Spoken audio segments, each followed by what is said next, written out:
Hi friends, welcome to Jaipal లాండే channel. ఇవాళ వీడియోలో discuss చేసే పాయింట్ ఏంటంటే నీట్ 2023 ఈ ఎగ్జామ్కు సంబంధించి మనకు ప్యాటర్న్ ఏ విధంగా ఉన్నాయి, అంటే ఎన్ని క్వశ్చన్స్ ఉంటున్నాయి, ఏ సెక్షన్లో ఎన్ని క్వశ్చన్స్ ఉన్నాయి, ఏ క్వశ్చన్స్ని మనం అటెంప్ట్ చేయాలి, ఏ క్వశ్చన్స్ని మనం అవాయిడ్ చేయాలి, మరి ఒక్కొక్క క్వశ్చన్కి ఎన్ని మార్కులు ఉన్నాయి, టోటల్గా ఎన్ని మార్కులు ఉన్నాయి, వాటికి సంబంధించిన ఎగ్జామ్ ప్యాటర్న్కి సంబంధించినటువంటి ఒక పాయింట్ అయితే మనకు డాక్యుమెంట్లు ఇవ్వడం జరిగింది. ఆ డాక్యుమెంట్లో ఉన్న పాయింట్స్ అన్ని కూడా మనం డిస్కస్ చేసే ప్రయత్నం చేద్దాం. మరి ఎగ్జామ్ రాయడం అనేది ఎంత ఇంపార్టెంటో ఈ ప్యాటర్న్ తెలుసుకోవడం కూడా చాలా చాలా ఇంపార్టెంట్. కాబట్టి ఈ వీడియోని స్కిప్ చేయకుండా ఎండ్ వరకు చూసి మీ మిత్రులందరికీ కూడా ఈ వీడియోని షేర్ చేయండి. నీట్కి సంబంధించిన ప్రతి అప్డేట్ మీ దాకా రావాలంటే కంపల్సరీగా మన ఛానల్ని సబ్స్క్రైబ్ చేసి ఈ వీడియోని లైక్ చేసి పక్కన బెల్ ఐకాన్ కూడా క్లిక్ చేయడం మర్చిపోకండి. ఇక డైరెక్ట్గా పాయింట్కి వచ్చేస్తే మనకు రిజిస్ట్రేషన్ డాక్యుమెంట్తో అంటే రిజిస్ట్రేషన్ ఏ విధంగా చేయాలి, దీంట్లో ఉన్న కోర్స్ ఏంటి, దీంట్లో ఉన్న ప్యాటర్న్స్ ఏంటి అని చెప్పేసి టోటల్గా ఒక బులెటిన్ ఇన్ఫర్మేషన్ అయితే ఇవ్వడం జరిగింది. ఆ బులెటిన్లో ఉన్న ఇన్ఫర్మేషన్ ప్రకారంగా ఇక ప్యాటర్న్ ఆఫ్ టెస్ట్ అని చెప్పేసి ఉంది. సో ఈ ప్యాటర్న్ ఆఫ్ టెస్ట్లో టోటల్గా మనకు ఎన్ని క్వశ్చన్స్ ఉంటాయంటే సెక్షన్ ఏ, సెక్షన్ బి అని చెప్పేసి రెండు విధంగా, అంటే ఒక్కొక్క సబ్జెక్ట్కి సెక్షన్ ఏ, సెక్షన్ బి అని చెప్పేసి ఈ విధంగా డివైడ్ చేస్తారు. టోటల్గా సబ్జెక్ట్స్ వచ్చేసి physics, chemistry, botany, zoology. So ఒక్కొక్క సబ్జెక్ట్కి 15 క్వశ్చన్స్ అయితే ఇవ్వడం జరుగుతుంది. అయితే దీంట్లో ప్రతి దాంట్లో కూడా అంటే సెక్షన్ ఏకి 35 క్వశ్చన్స్, సెక్షన్ బికి 15 క్వశ్చన్స్. మరి 35 క్వశ్చన్స్కి ఒక్క క్వశ్చన్కి వచ్చేసి మనకు 4 మార్క్స్ అయితే ఉంటాయి. సో 4 మార్క్స్ కనుక ఇస్తే టోటల్గా మనకి ఏంటంటే 140. అదేవిధంగా సెక్షన్ బికి వస్తే 15 క్వశ్చన్స్ ఉంటాయి. మరి ఆ 15 క్వశ్చన్స్లో నుంచి ఓన్లీ 10 క్వశ్చన్సే అటెంప్ట్ చేయాలి. మరి 10 క్వశ్చన్స్ అటెంప్ట్ చేస్తే అంటే 15కి 15 అటెంప్ట్ చేస్తే ఏం జరుగుతుంది అనేది కూడా మీకు పాయింట్ డిస్కస్ చేశాను. సో 35 అంటే పార్ట్ ఏలో ఏదైతే ఉందో సెక్షన్ ఏలో అయితే 35 ఏవైతే క్వశ్చన్స్ ఉన్నాయో 35కి 35 మనం అటెంప్ట్ చేయాల్సిందే. అటెంప్ట్ చేయాల్సింది అంటే కరెక్ట్ ఆన్సర్ తెలిస్తేనే అటెంప్ట్ చేసే ప్రయత్నం చేయండి. రాంగ్ ఆన్సర్ చేస్తే కనుక మనకు నెగిటివ్ మార్క్స్ ఉన్నాయి. అవి మీకు ఆల్రెడీ తెలుసు అనుకుంటాను. ఒకవేళ ఈచ్ క్వశ్చన్ కరెక్ట్ ఆన్సర్ అయితే కనుక మనకు 4 మార్క్స్ వస్తాయి. ఆ విధంగా 140 మార్క్స్ వస్తాయి. ఒకవేళ ఈ 35లో ఒక క్వశ్చన్ రాంగ్ అయితే, అంటే ఏదైతే రాంగ్ క్వశ్చన్ అవుతుందో, ఏదైతే మనం రాంగ్ ఆప్షన్ పెట్టుతున్నామో ఆ రాంగ్ ఆప్షన్ పెట్టిన దానికి -1 మార్క్, అంటే కరెక్ట్ అయితే 4 మార్క్స్, రాంగ్ అయితే -1. ఇవి ఆల్రెడీ మీకు తెలిసే ఉంటుంది. ఇక మరి ఈ సెక్షన్ బికి సంబంధించి ఏంటంటే ఇక్కడ మనకు ప్రతిదాన్ని కూడా కింద డిస్క్రిప్షన్లో ఇదే క్వశ్చన్ బ్యాంక్లు ఇవ్వడం జరిగింది. ఇదే మనకు బులెటిన్ ఇన్ఫర్మేషన్లో ప్రతి క్వశ్చన్కి సంబంధించిన ఇన్ఫర్మేషన్ కూడా ఇవ్వడం జరిగింది. కరెక్ట్ ఆన్సర్ అయితే కనుక 4 మార్క్స్, నెగిటివ్ ఆన్సర్ అయితే కూడా మనకు -1 అని చెప్పేసి ఉంది. అదేవిధంగా unattempted, unanswered will not no marks. అంటే మనం ఏవైతే వదిలిపెడతామో, అంటే ఫర్ ఎగ్జాంపుల్ 35లో నాకు ఓన్లీ 30 క్వశ్చన్స్ పర్ఫెక్ట్గా వచ్చు, మిగతా 5 ఆప్షన్ పెట్టట్లేదు అంటే నో ప్రాబ్లం, దానికి నెగిటివ్ మార్కింగ్ ఉండదు. మీరు పెట్టిన ఆప్షన్ ఏదైతే ఉందో అది కరెక్ట్ అయితే 4 వస్తాయి. ఒకవేళ అది రాంగ్ అయితే కనుక మనకు -1 అయితే అవుతుంది. దానికి సంబంధించిన ఇన్ఫర్మేషన్ ఇవ్వడం జరిగింది. ఈ విధంగా మనకు టోటల్గా ఎన్ని క్వశ్చన్స్ ఉండబోతున్నాయి అంటే టోటల్గా అంటే ఈచ్ సబ్జెక్ట్ కంటైనింగ్ మనకు అంటే ఇక్కడ ఆల్మోస్ట్ అంటే సబ్జెక్ట్స్ వచ్చేస్తే మనకు ఎన్ని 35+15 అంటే మనకి ఇక్కడ చెక్ చేసుకుంటే 35 అంటే ఒక్క సబ్జెక్ట్లో నుంచి ఎన్ని మార్కులు వస్తున్నాయి అనేది మీకు ఇక్కడ ఎన్ని క్వశ్చన్స్ వస్తున్నాయి అనేది మీకు చెప్పడం జరుగుతూ ఉంది. సో టోటల్గా మనకు ఒక్క దాంట్లో నుంచి మనకు ఎన్ని క్వశ్చన్స్ వస్తున్నాయి అంటే 50, అంటే ఫిజిక్స్ నుంచి 50 క్వశ్చన్స్, కెమిస్ట్రీ నుంచి 50 క్వశ్చన్స్, బాటనీ నుంచి 50 క్వశ్చన్స్, జువాలజీ నుంచి 50 క్వశ్చన్స్, టోటల్గా 200 క్వశ్చన్స్ ఉంటున్నాయి. ఈ 200 క్వశ్చన్స్లో మనం అటెంప్ట్ చేసేది అంటే మనం అటెంప్ట్ చేయాల్సిన అటువంటి క్వశ్చన్స్ వచ్చేసి 30+10 అంతే, 35+10 అంటే సెక్షన్ ఏ నుంచి వెళ్ళి మనం 35 కంపల్సరీగా రాయాల్సిందే. సో 35 ప్లస్ మనకు సెకండ్ సెక్షన్ బి నుంచి ఓన్లీ 10 అంటే 45. సో 45 ఇంటూ టోటల్గా ఎన్ని సబ్జెక్ట్స్, 4 సబ్జెక్ట్స్ అంటే 180. సో ఇచ్చిన క్వశ్చన్స్ 200, మనం 180 క్వశ్చన్స్ అయితే చేయాల్సి వస్తుంది. దాంట్లో మళ్ళీ చెక్ చేసుకోవాలి సెక్షన్ ఏ ఏంటిది, సెక్షన్ బి ఏంటిది. సో ఇక దీంట్లో కొన్ని పాయింట్స్ అయితే ఇవ్వడం జరిగింది. కరెక్ట్ ఆన్సర్ అయితే 4 మార్క్స్, నెగిటివ్ అంటే మనం పెట్టినటువంటి ఆప్షన్ ఏదైతే ఉందో, ఏదైతే బబుల్ చేస్తుందో అది రాంగ్ అయితే కనుక -1. అన్ఆన్సర్డ్ వాటికి ఎలాంటి నెగిటివ్ మార్కింగ్ లేదు, అంటే 0. If the more than 1 option found will be corrected 4 marks. So if the more than 1 option is to be correct. అంటే for example option A option B అయింది అనుకోండి, మీరు ఆప్షన్ ఏ పెట్టినా calculate చేస్తారు, option B పెట్టినా కూడా calculate, ఎందుకంటే ఒక్కొక్కసారి మనకు 2 ఆన్సర్స్ కూడా రైట్ ఉండొచ్చు. అలాంటి కేసెస్లో కూడా మనకు మార్కులు ఇస్తూ ఉంటారు. సో అది కూడా మనకు ఇక్కడ దాని పాయింట్ ఇవ్వడం జరిగింది. If the all options are found to be correct, the 4 marks will be awarded those who are attempted. ఇక్కడ టూ కేసెస్ ఉంటాయి. ఫర్ ఎగ్జాంపుల్ ఒక క్వశ్చన్ వచ్చింది, ఆ క్వశ్చన్లో ఉన్న 4 ఆప్షన్లో ఏ ఆప్షన్ పెట్టినా కూడా అది కరెక్టే అనుకోండి. ఎవరైతే ఆప్షన్ పెడతారో వాళ్ళకు మట్టికే మార్కులు వస్తుంది. మీరు ఆ క్వశ్చన్ అసలు అటెంప్ట్ చేయలేదు, అప్పుడు 0 మార్క్ కన్సిడర్ చేస్తారు. సో కాబట్టి ఇక్కడ 4th పాయింట్ 5th పాయింట్లో ఉన్నటువంటి ఇన్ఫర్మేషన్ ఏంటంటే, ఒకవేళ మీకు ఇచ్చినటువంటి క్వశ్చన్లో 2 ఆన్సర్స్ అయితే, ఏ బి ఆన్సర్స్ అయితే మీరు ఏ పెట్టినా కన్సిడర్ చేస్తారు, బి పెట్టినా కన్సిడర్ చేస్తారు. ఇక మనకు 5th పాయింట్ ఏంటిది, మీకు ఇచ్చిన క్వశ్చన్లో 4 ఆప్షన్స్ కరెక్ట్ అనుకోండి, ఎవరైతే అటెంప్ట్ చేస్తారో అంటే ఏ ఆప్షన్ కానీ, బి ఆప్షన్ కానీ, సి ఆప్షన్ కానీ, డి అంటే ఏదో ఒకటి ఆప్షన్ పెట్టితే సో వాళ్ళకు మార్కులు కన్సిడర్ చేస్తారు. అది ఏది కూడా మనం అటెంప్ట్ చేయలేదు, అంటే ఎలాంటి బబుల్ చేయలేదు. సో ఇలాంటి బబుల్ చేయనప్పుడు దాన్ని 0 మార్కుగా కన్సిడర్ చేస్తారు. సో అది మనకు 5th పాయింట్లు ఇవ్వడం జరిగింది. ఒకసారి ఇన్షూట్ చేసుకోండి. అంటే కొంతమంది అడుగుతాను, అన్న అటెంప్ట్ చేస్తే ఏమవుతుంది, అటెంప్ట్ చేయకపోతుంది. అటెంప్ట్ చేసే క్వశ్చన్స్, అటెంప్ట్ చేయని క్వశ్చన్స్కి ఏ విధంగా ఉంటుంది. ఒకవేళ ఇచ్చిన క్వశ్చనే రాంగు, ఒకవేళ ఇచ్చిన క్వశ్చనే ఇంతకుముందు ఇచ్చింది ఏంటి, ఆప్షన్స్లో డబుల్ ఆప్షన్స్ ఉన్నా మీరు అటెంప్ట్ చేయాల్సిందే. ఒకవేళ 4 ఆప్షన్స్ కరెక్ట్ ఉన్నా మీరు అటెంప్ట్ చేయాలి. అలా కాకుండా if the none of the question is found the correct, అంటే ఇచ్చిన 4 ఆప్షన్లో ఏ ఆప్షన్ కూడా లేదు, లేకపోతే క్వశ్చనే రాంగ్ ఉంది, అలాంటి కేసెస్లో మీకు 4 మార్క్స్ ఇస్తారు. అంటే అటెంప్ట్ చేసినా చేయకపోయినా, ఈవెన్ అటెంప్టెడ్ నాట్ అటెంప్ట్, అంటే ఒక క్వశ్చన్ ఇచ్చాము, ఆ క్వశ్చన్లో 4 ఆప్షన్స్ ఇచ్చాము, 4 ఆప్షన్లో ఏది కూడా కరెక్ట్ కాదు, మీకు 4 మార్క్స్ వస్తాయి, even attempted not attempted. If in case the క్వశ్చనే రాంగు, అలాంటి కేసుల్లో అటెంప్ట్ చేసినా అటెంప్ట్ చేయకపోయినా మీకు 4 మార్క్స్ వస్తాయి. కానీ ఇంతకుముందు ఒక పాయింట్ అంటే 5th పాయింట్ ఏమని ఇచ్చాము, 5th పాయింట్లో 4 ఆప్షన్స్ ఉన్నాయి, 4 ఆప్షన్లో అన్ని ఆప్షన్స్ కరెక్టే, అలాంటప్పుడు అటెంప్ట్ చేయాల్సిందే. ఇచ్చిన 4 ఆప్షన్లో 3 ఆప్షన్స్ కరెక్టే, అలాంటి టైంలో మీరు అటెంప్ట్ చేయాల్సిందే. కాబట్టి ఇక్కడ మనకు 4, 5, 6 ఏ విధంగా ఉన్నాయనేది చెక్ చేసుకునే ప్రయత్నం చేయండి. సో అది అంటే 35కి 35 అన్నీ మనం కంపల్సరీ క్వశ్చన్స్ అవి రాయాల్సిందే. ఇక రాయాల్సిందే అంటే మీకు కరెక్ట్ ఆన్సర్ అనిపిస్తే అటెంప్ట్ చేయండి, లేదంటే మీరు వదిలిపెట్టేసుకోవచ్చు. అంటే అన్అటెంప్టెడ్ క్వశ్చన్స్కి ఆటోమేటిక్గా 0 ఉంటుంది. ఒకవేళ మీరు అన్ని అటెంప్ట్ చేయాలని ఒక ఉద్దేశం మీద మీరు అటెంప్ట్ చేశారనుకోండి, ఒకవేళ రాంగ్ అయితే -1 కూడా పడుతుంది, అది గుర్తుపెట్టుకోండి. ఇక సెక్షన్ బికి వస్తే, the candidate need to attempt any 10 questions out of 15. అంటే మనకు సెక్షన్ బిలో 15 క్వశ్చన్స్ ఉన్నాయి, దాంట్లో ఎనీ 10 మీకు నచ్చిన 10నే అటెంప్ట్ చేసుకోవచ్చు. సో దాంట్లో అంటే ఏదైతే కరెక్ట్ అంటే నచ్చిన 10 అంటే 10 మార్క్కే వాళ్ళు క్యాలిక్యులేట్ చేస్తారు. ఒకవేళ మీరు 12 అటెంప్ట్ చేసినా, 13 అటెంప్ట్ చేసినా, సో అవైతే కన్సిడర్ ఓన్లీ 10 కన్సిడర్ చేస్తారు. ఇఫ్ ఇన్ కేస్ మీరు 4 పెట్టేసుకోండి, 5 పెట్టేసుకోండి. దీంట్లో కూడా సేమ్, కరెక్ట్ అయితే 4 మార్క్స్, రాంగ్ అయితే -1. ఇంకొక కేసు ఉంది, ఒకవేళ మీరు 10 అటెంప్ట్ చేయమన్నారు, మీరు మోర్ దాన్ 10 అంటే 11 కానీ 12 కానీ 14 కానీ చేశారనుకోండి. సో ఇక్కడ the candidate has attempted more than 10 questions, only the first 10 attempted question will be considered.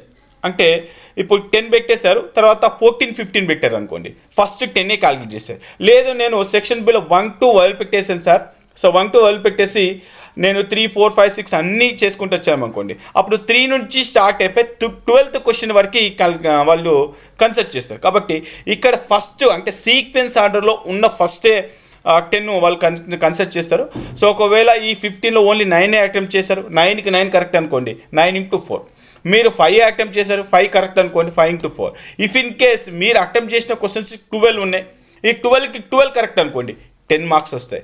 If in case మీరు 12 అటెంప్ట్ చేశారు, దాంట్లో మనకి ఎన్ని మార్కులు అంటే దాంట్లో అంటే 12 అటెంప్ట్ చేసాము. ఇప్పుడు మీకు ఇక్కడ ఎక్సెల్లో నేను క్లియర్గా ఎక్స్ప్లెయిన్ చేస్తాను. సో ఇది క్యాల్కులేషన్ ఎలా ఉంటుందంటే 12 అటెంప్ట్ చేశారు. ఈ 12 అటెంప్ట్ చేసినప్పుడు దీంట్లో ఒక 8 కరెక్ట్ ఉన్నాయి. ఎన్ని కరెక్ట్ ఉన్నాయి? 8 కరెక్ట్ ఉన్నాయి. 8 కరెక్ట్ ఉన్నాయి. ఒక 2 ఇంకొక 4 వచ్చేసి రాంగ్ పెట్టారు అనుకోండి, రాంగ్ పెట్టేశారు. సో ఇలాంటి సందర్భంలో ఏం జరుగుద్దంటే ఇక్కడ మనకు ఆ బి సెక్షన్కి సంబంధించినటువంటి క్వశ్చన్స్ ఉన్నాయి కదా, బి సెక్షన్ BQ1 పెట్టేస్తున్నాను ఇక్కడ మీకు అర్థం కావడానికి. BQ1, BQ2, BQ3 అని చెప్పేసి ఇలా రాసుకుందాం. అంటే టోటల్గా మనం 15 క్వశ్చన్స్ ఉన్నాయి అనుకున్నాం. ఈ 15 క్వశ్చన్స్లో ఏ విధంగా ఉంటాయి అనేది ఒకసారి మీకు చూపించే ప్రయత్నం చేద్దాం. సో టోటల్గా 10ను నెక్స్ట్ వచ్చేసి ఇక్కడ మీకు ఈజీగా ఉండడానికి అని చెప్పేసి నేను ఈ విధంగా చేస్తూ ఉన్నాను. Okay 15 okay done right. So ఇప్పుడు సీక్వెన్స్ ఆర్డర్లో కన్సిడర్ చేస్తారని చెప్పాను కదా. సో ఇక్కడ నేను ఆప్షన్ ఏ పెట్టాను, అన్ని ఆప్షన్ ఏ అనుకున్నాను. ఓకే ఇక్కడ బి పెట్టేశాను, నెక్స్ట్ బి పెట్టేస్తాను. ఎన్ని క్వశ్చన్స్ అటెంప్ట్ చేస్తున్నాను నేను? 12 క్వశ్చన్స్ అటెంప్ట్ అనుకుంటే అప్పుడు ఏం జరుగుతుంది? సో ఇక్కడ సి పెట్టేస్తాను, ఇక్కడ డి పెట్టేస్తాను. టోటల్గా ఎన్ని అటెంప్ట్ అయినాయి? టోటల్గా మనకు 10 అటెంప్ట్ అయినాయి. నేను ఏ అండ్ బి పెట్టేస్తున్నాను. సో ఇప్పుడు ఎవాల్యుయేషన్కి ఏది వెళ్తుంది? ఇక్కడ నేను అటెంప్ట్ చేయలేదు. ఎవాల్యుయేషన్కి వెళ్ళేటప్పుడు ఇక్కడ నుంచి స్టార్ట్ చేసి ఇక్కడి వరకు కన్సిడర్ చేస్తారు. ఇక్కడ 14 క్వశ్చన్ 15 క్వశ్చన్ కన్సిడర్ చేయరు. ఎందుకనంటే ఇఫ్ అటెంప్ట్ మోర్ దాన్ 10 అని అన్నప్పుడు మీరు అటెంప్ట్ చేసిన ఫస్ట్ 10 కన్సిడర్ చేస్తారు. ఈ ఫస్ట్ 10లో ఏవి కరెక్ట్ ఏవి రాంగ్ దాన్ని బేస్ చేసుకొని మార్కులు అనేది అలా చేస్తారు. కాబట్టి ఇది కొంత జాగ్రత్తగా, అంటే సెక్షన్ బి అనేది చాలా చాలా ఇంపార్టెంట్. అయ్యో ఏవో ఒక 10 చేస్తే అయిపోతుంది, 10లో మనకు కరెక్ట్ అనుకుంటాం. ఒకవేళ 10 చేసుకొని 10 కరెక్ట్ అయితే ఓకే. అలా కాకుండా మీరు 10కి 10 అంటే మనకు ఇచ్చినటువంటి ఆప్షన్స్ అన్నీ కూడా ఇప్పుడు ఫర్ ఎగ్జాంపుల్ ఇక్కడ నాకు ఈ ఆన్సర్ తెలుసు. ఇక్కడ ఇచ్చినటువంటి ఈ ఫస్ట్ 4 ఆప్షన్స్ ఏమని అంటే ఫస్ట్ 4 ఆప్షన్స్ నేను పెట్టాను. అంటే ఫస్ట్ 4 క్వశ్చన్స్ రాలేదు నాకు. ఫస్ట్ 4 క్వశ్చన్స్ అంటే ఆప్షన్ ఏ పెట్టాను కానీ రాంగ్ ఆన్సర్. కానీ ఎవాల్యుయేషన్కి వెళ్ళేటప్పుడు ఏమవుతుందంటే ఫస్ట్ 10 వెళ్ళిపోయి ఈ 10లో 4 రాంగ్ అయిపోతాయి. కాబట్టి ఇక్కడ ఈ సెక్షన్ బి అనేది కొంత కాన్సన్ట్రేషన్ చేసి మీరు జాగ్రత్తగా అటెంప్ట్ చేసే ప్రయత్నం చేయండి. సో నన్ను అడిగితే మరి మీరు ఏం చెప్తారంటే సెక్షన్ బిలో 10 అన్నాడు కాబట్టి మీకు తెలిసిన 10 తెలిస్తే 10 పెట్టేసేయండి, మీకు తెలిసిన 8 ఉంటే 8 పెట్టండి. అంతేగాని సో మోర్ దాన్ 10 పెట్టి మీరు రిస్క్లో పడే ప్రయత్నం అయితే చేయకండి. సో అలా కాకుండా నేను ఈ 4 అటెంప్ట్ చేయను సార్, ఈ 4 నేను అసలు అటెంప్ట్ చేయను, మిగతా అన్నీ కూడా నాకు తెలుసు, ఒక 11th క్వశ్చన్ రాదు. సో అట్లాంటప్పుడు ఏమవుతుంది, మనం ఫస్ట్ పెట్టినటువంటి ఏవైతే ఆప్షన్స్ ఉన్నాయి అంటే మిగతా వాటికి అటెంప్ట్ చేయలేదు కాబట్టి so first attempt 5th 6th question నుంచి స్టార్ట్ అవుతుంది. కాబట్టి తెలిసినవే మీరు అటెంప్ట్ చేసి తెలిసినవే ఆన్సర్స్ పెట్టే ప్రయత్నం చేయాలి. దానికి సంబంధించిన ఇన్ఫర్మేషన్ ఇక్కడ ఇచ్చారు కాబట్టి ఒకసారి చెక్ చేసుకునే ప్రయత్నం చేయండి. ఇక్కడ ఏమని ఇచ్చారు,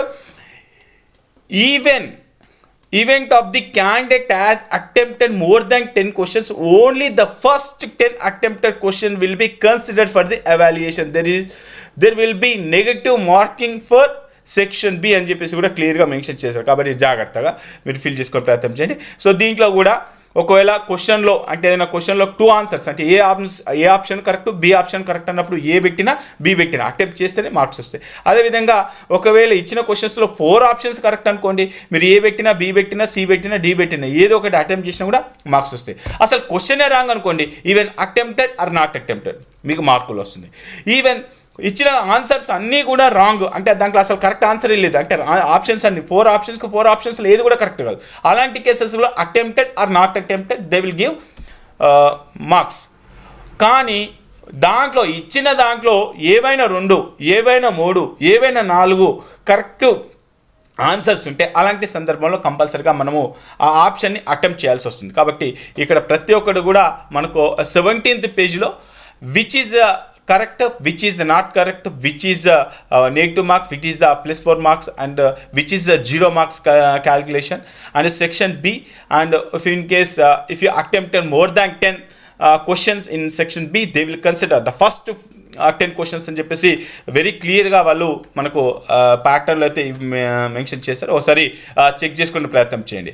ఇక mode of examination pen paper టోటల్గా బబుల్ చేయడం ఏముంటుంది, ఈవెన్ బబుల్ చేయడం కూడా చాలా చాలా ఇంపార్టెంట్. సో అందుకని చెప్పేసి ఆల్రెడీ మీరు చాలాసార్లు ప్రాక్టీస్ చేసే ఉంటారు మీ కోచింగ్ సెంటర్లో.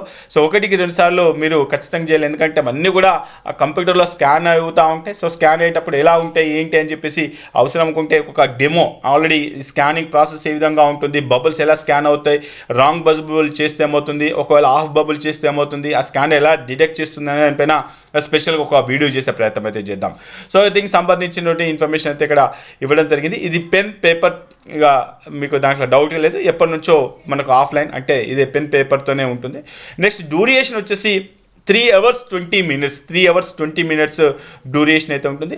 ఒకవేళ ఫిజికల్ హ్యాండిక్యాప్డ్ కనుక ఉంటే కనుక సో లిమిటేషన్ టు రైట్ అని చెప్పేసి దానికి సంబంధించిన స్క్రైబ్కు దానికి సంబంధించిన రూల్స్ అండ్ రెగ్యులేషన్స్ ఉంటాయి. సో మామూలుగా అయితే మనకు 3 hours 20 minutes ఎగ్జామ్ నాకు తెలిసి ఇది ఆఫ్టర్నూనే ఎగ్జామ్ ఉంటుంది కాబట్టి మార్నింగ్ నుంచే అలా ఉంటుంది. ఆ ఎగ్జామ్ ఇన్స్ట్రక్షన్స్ ఎగ్జామ్కి సంబంధించిన ప్యాక్ టైం ఎగ్జామ్ రోజు ఎలాంటి డాక్యుమెంట్స్ తీసుకెళ్ళాలి ఏంటంటే దానిపైన స్పెషల్గా వీడియో చేసే ప్రయత్నం చేద్దాం. ఇక ఎగ్జామ్ వచ్చేసి టోటల్గా 13 లాంగ్వేజెస్లో ఉంది. ఇంగ్లీష్, హిందీ, అస్సామీ, బెంగాలీ, గుజరాతీ, మలయాళం, కన్నడ్, మరాఠీ, ఒడిస్సా, తమిళ్, తెలుగు, ఉర్దూ, పంజాబీ. మీరు ఈ అప్లికేషన్ ఫామ్ ఫిల్ చేసేటప్పుడే మీ లాంగ్వేజ్ సెలెక్షన్ని చెక్ చేసుకోవాల్సి వస్తుంది. కాబట్టి అప్లికేషన్ ఫామ్ ఫిల్ చేసేటప్పుడు కొంత జాగ్రత్తగా ఫిల్ చేసే ప్రయత్నం చేయండి. ఇది మొత్తం అయితే ఎగ్జామ్ ప్యాటర్న్, ఆ ప్యాటర్న్కి సంబంధించిన డ్యూరేషన్స్, వాటికి సంబంధించిన మార్కుల వివరాలు. సో ఇది మరి దీంతో పాటు jaypalanide.com అని చెప్పేసి ఒక వెబ్సైట్ అడ్రస్ అయితే మీకు చాలామంది తెలుసు అనుకుంటున్నాను. ఈ వెబ్సైట్లో ప్రతి update Telangana, AP, all India quota ఎక్కడి నుంచి అంటే అప్లికేషన్ స్టార్టింగ్ నుంచి స్టార్ట్ చేస్తే మరి అప్లికేషన్స్ ఎండ్ అయిపోయి రిజల్ట్స్ అనౌన్స్ చేసి రిజల్ట్స్ తర్వాత మళ్ళీ మనకు MBBS, BDS, AP, Telangana, all India కోటాకు సంబంధించిన రౌండ్ 1, రౌండ్ 2 దీంట్లో ఎన్నో రకాల కండిషన్స్ వాటిపైన ఎన్నో రకాల వీడియోలు అయితే లాస్ట్ నుంచి చేసుకుంటూ వస్తున్నాం. గత సంవత్సరం కూడా చేసాం. అయితే కొత్తగా మనం ఒక jaypalanide.com అనేది వెబ్సైట్ అయితే ఓపెన్ చేయడం జరిగింది లాస్ట్ ఇయర్లో. సో దానికి మంచి రెస్పాన్స్ అయితే వచ్చింది.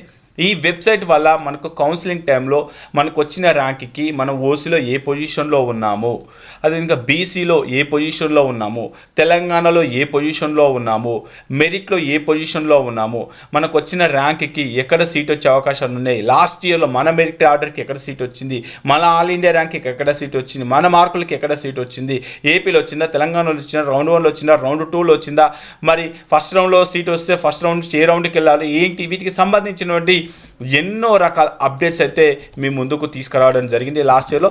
ఈసారి యూజీ, పీజీ కూడా ఇంక్లూడ్ అయితే చేశాము. సో వాటికి సంబంధించి కంప్లీట్ డీటెయిల్స్ అన్నీ కూడా ఎప్పటికప్పుడు అందుబాటులో ఉంచడానికి అయితే ప్రయత్నం చేస్తా ఉన్నాం. సో మరి వెబ్సైట్ వల్ల ఖచ్చితంగా మీకు ఫ్యూచర్లో యూజ్ అయితే ఉంటుంది. సో మరి అలాంటి వెబ్సైట్లో మీరు కూడా భాగస్వాములు కావాలనుకుంటే మనకు రిజిస్ట్రేషన్ ఫామ్ అనేది ఉంటుంది. ఆ రిజిస్ట్రేషన్కి సంబంధించి కొంత ఫీజు అయితే ఉంది.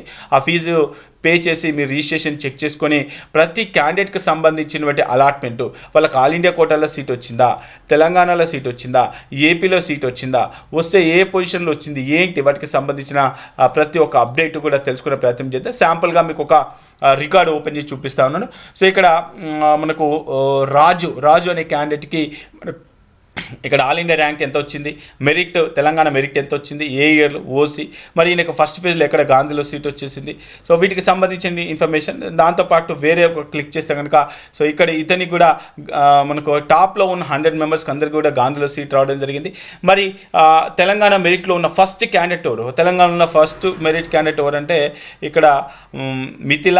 సో మిథిలకి ఎక్కడ వచ్చింది, ఎయిమ్స్ బీపీ నగర్లో సీట్ వచ్చింది. ఈ విధంగా ప్రతి ఒక్క ఇన్ఫర్మేషన్ ఈ 3 కౌన్సిలింగ్లకు సంబంధించి సింగిల్ ప్లాట్ఫామ్ మీదకి ఇన్ఫర్మేషన్ అంతా తీసుకొని వచ్చేసి మ్యాపింగ్ టూల్స్, మెరిట్ లిస్టు, ఇటు A cat, B cat, UG, PG, all India కూడా తెలంగాణ వీటికి సంబంధించి అన్ని రకాల రిపోర్ట్స్తోని మీ ముందుకు సైట్ని అయితే తీసుకురావడం జరుగుతూ ఉంది. మరి అలాంటి సైట్లో మీరు కూడా భాగస్వాములు కావాలంటే కంపల్సరిగా మరి దీంట్లో రిజిస్ట్రేషన్ చేసుకునే ప్రయత్నం అయితే చేయండి. మరి అదేవిధంగా ఈ వీడియో మీకు నచ్చినట్లయితే ఖచ్చితంగా లైక్ చేసి మీ ఫ్రెండ్స్ అందరూ కూడా ఈ వీడియోని షేర్ చేసే ప్రయత్నం చేయండి. ఓకే ఫ్రెండ్స్, జై హింద్.